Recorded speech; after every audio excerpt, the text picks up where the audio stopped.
Alors, dans ce plus d'actu, la FIFA a décidé d'annuler The Best 2020. Oh, quel dommage. Vraiment, quel dommage. Eh oui, en raison de quoi? De Covid-19, évidemment. Hein. Donc, la FIFA a décidé de jouer la carte de la sécurité et a décidé d'annuler l'édition 2020 de sa cérémonie de récompense des meilleurs acteurs du football, baptisée The Best. Ça, c'est selon le quotidien Marca, le quotidien espagnol. Alors, Léo Messi ne remettra donc pas son titre en jeu. Est-ce que c'est vraiment un coup dur pour la FIFA ou pour les joueurs? Oh, c'est juste une récompense. Hein? On peut revenir la saison prochaine. Je veux dire, la situation est intenable quand même.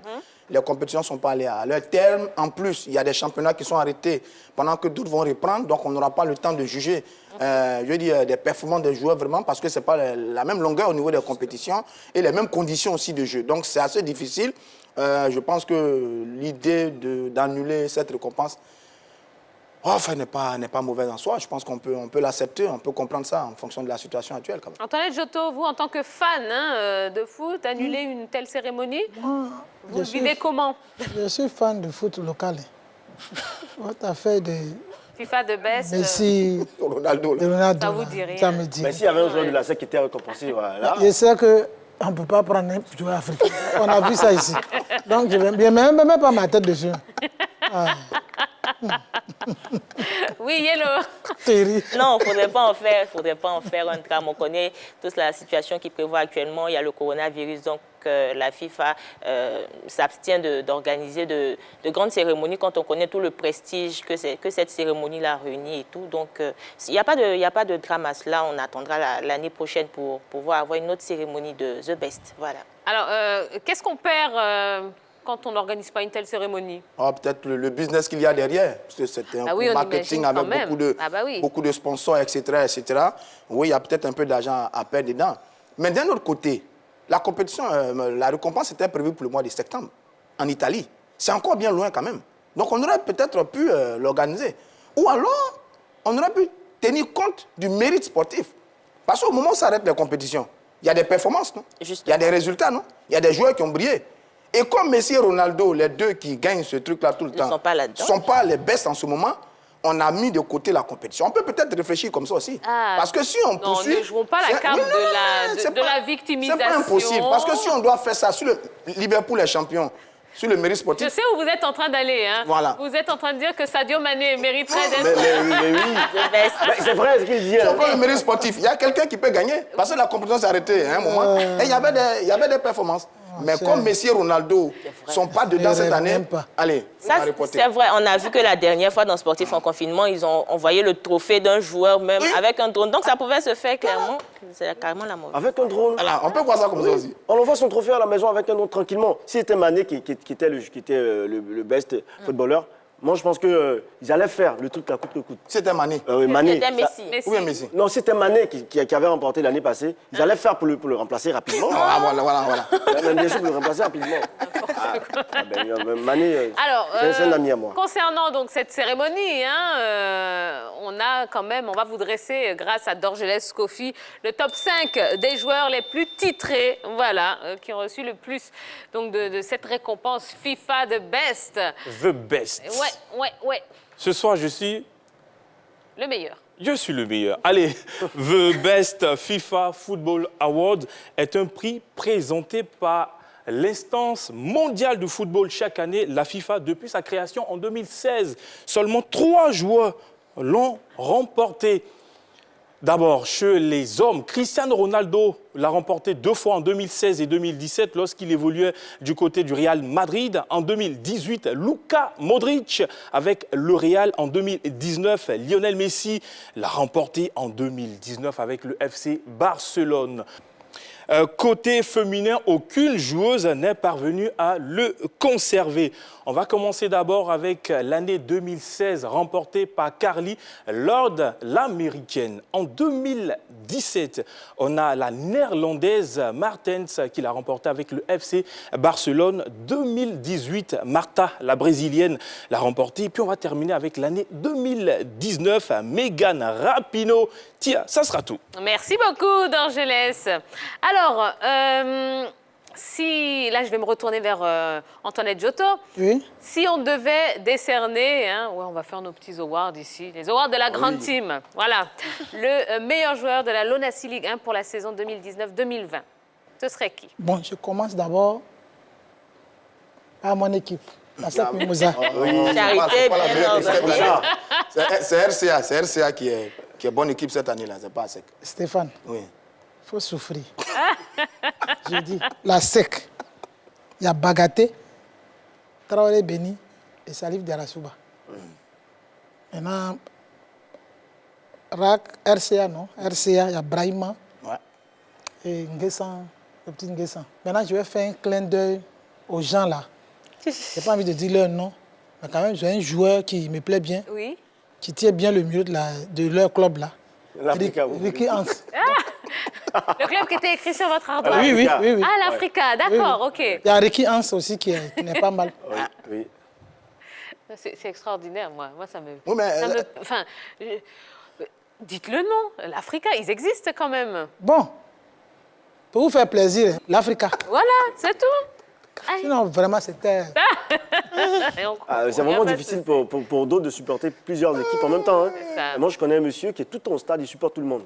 Ah, ben oui. Mais il a raison. Parce qu'après, souvent... il n'y a pas de goumen, il Mais n'y a c'est rien vrai. du tout. Après les matchs, souvent, on partage de la nourriture aux supporters de différents... Et il mange partout. Il mange partout. Eh ben, il a Ah, lui, il bien n'a pas de problème. Hein. Alors, en parlant de goumen, hein, on a une image de vous, Antoinette Giotto. Oui.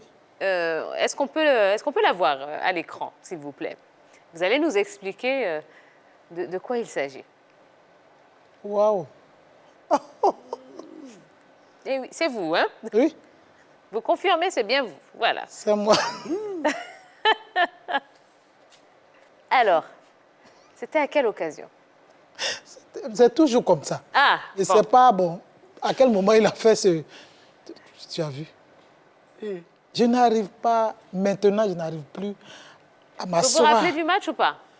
Oui, bon, je ne me rappelle pas du match. Non, ok. C'était un match au Félix, mais c'était un match... C'est pas celui de la 11e journée, votre défaite face à l'Africa? Non. Non, mais on sent que vous vivez vraiment la chose, hein? Oui, quand je suis au stade, je Ouais. vis la chose. Et maintenant, bon, vu ce qui se passe maintenant, le football maintenant, vraiment le football local, c'est bien, mais ce n'est plus comme avant. Ah ouais. Mais justement, on va en parler un petit peu plus tard dans Voilà. l'émission. Hein, Sinon, je vis. Je vis même. Quand je suis au terrain, je vis ça. Franchement, je vis. Je Eh oui. vis le foot quand je suis au terrain. Et vous avez bien... Cette consigne-là semble un peu absurde. Ça déshumanise même le football.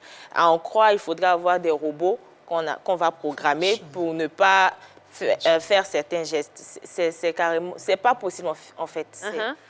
Je ne comprends pas trop ça, parce que le football, c'est un sport de contact à la base. On se touche plus dans le football par rapport à certains sports. Donc, le fait déjà de réfléchir à jouer le ballon, réfléchir à ne pas toucher le ballon de la tête et tout, pour moi, ça semble très robotique. Voilà, pas humain.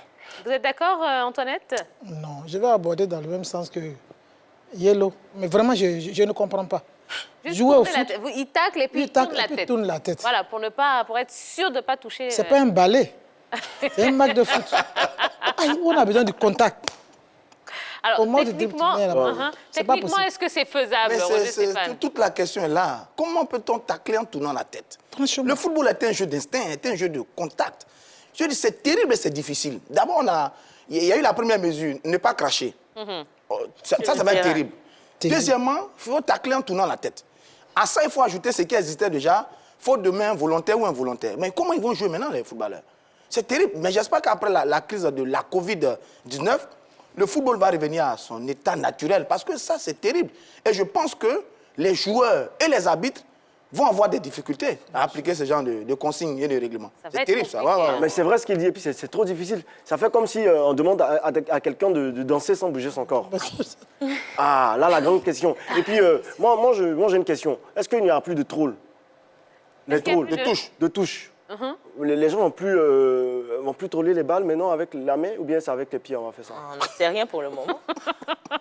Mais en plus, ce n'est que la première consigne. Il y a une liste qui arrive encore. Exactement. La première ligue va donner une liste. Et comment cette liste-là Bon, ils peuvent arrêter le championnat. Je ne sais pas quel est le problème. C'est mieux d'arrêter. Parce qu'on ne peut déjà même, ils ne pourront pas respecter le mètre de distanciation sociale. Donc, à quoi ça sert d'arriver sur le terrain, on joue à 11. Bon, peut-être s'il y a possibilité de jouer seul, d'accord. Mais du moment où on joue collectif, on joue à 11, je ne pense pas que leur consigne soit respectée. Et quand il y a but, il n'y a pas de célébration, c'est ça? Bah, écoutez, on peut célébrer seul. On se salue de loin. Ouais, On peut célébrer seul. Bon, ça, je pense que ce sera quand même le moins gênant. Hein. Ouais. Mais effectivement, tourner la tête, bon, ça semble un peu... Et en plus, la Première Ligue, c'est le championnat le plus physique, le plus athlétique, absolument. le plus... voilà. Et ailleurs encore, on aurait peut-être pu comprendre en Espagne où il y a la technique, mais là-bas, le championnat anglais, c'est la bagarre. Alors, comment les joueurs vont faire, ça va être terrible. Hein. Terrible. Et ben voilà. Allez, Antoinette Djoto, vous en tant que... Parce que vous êtes une des femmes supporters les plus célèbres du pays. C'est pour ça que... Je reçois. Et c'est pour ça Devant l'Éternel. qu'on vous a convié sur ce plateau. On aimerait savoir quel est votre meilleur souvenir de supporter et quel est votre plus mauvais souvenir. Wow. Mon meilleur souvenir, en 98, Oui. la SEC Mimouza remporte la Ligue des Champions. Des temps modernes, hein. Ouais, c'est ça. Pas pour C'est pas... 66, là. Non. Non. Ça, je ne vais jamais oublier ça. Comment vous l'avez vécu? Comment vous avez fêté le titre? Est-ce que j'ai fêté même? C'est-à-dire, le temps de quitter au stade, j'étais déjà fatigué. Ça veut dire, j'ai fêté, jusqu'à je ne sais pas comment j'ai fêté. Voilà. D'accord. Le pire souvenir? Le pire souvenir. D'aucuns diraient 95, non. Moi, ce n'est pas 95.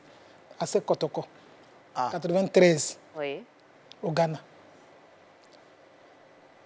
Ça, c'est le pire souvenir de ma vie. C'était un gros match, un super match de la SEC avec un magnifique Aboulaye Traoré. Moi, c'est la bagarre après. Je ne parle pas de 92, je dis 93. 93. d'accord, 93. Ah, d'accord. 92, j'y étais. Même 93 aussi, je suis parti. D'accord. Nous avons vécu tout, sauf le sport. C'est-à-dire? Ils m'ont dit que c'était la guerre. Oui, il y a la bagarre. Je voyais des Ghanéens avec leurs bandeaux rouges. Ils étaient ivres, avec les chants de guerre. Vraiment, c'était horrible. Je n'aimerais même plus revivre ce moment-là. C'était terrible. Et on a même perdu des amis pendant ce voyage-là. Ah oui? Oui. D'accord. Bon. C'est un jour très triste Oui. dans ma vie. Et là, je venais de perdre ma mère. Je venais d'enterrer ma mère, il y avait 2 mois, de cela, je suis parti. Donc c'est une double tristesse. J'étais allé m'amuser un peu pour changer un peu. Bon, ce que j'ai vu là-bas, tout sauf le sport. D'accord. Bon, en tout cas, plein d'anecdotes qu'on va découvrir dans ce numéro de la Grande Team grâce à notre invitée de ce soir, Antoinette Djoto. Oui, elle est supportrice de la SEC Mimouza et de l'équipe des éléphants. Voilà, donc elle va nous raconter comment, au niveau des supporters, ils vivent les matchs. Elle va nous donner aussi son avis sur l'élection de la FIF, évidemment. Est-ce qu'on peut se passer de votre avis? Absolument pas. Et plein de choses à vous proposer encore jusqu'à la fin de l'émission. Ça buzz, foot au féminin, le débat de ce soir qui parle de la relation justement entre les clubs ivoiriens et leurs supporters. Alors si vous avez un petit moment, profitez de la pub. Vous allez sur la page Facebook de la 3, vous nous laissez un petit commentaire et puis on se fera un plaisir de les lire comme ça en direct dans la Grande Team. À tout de suite.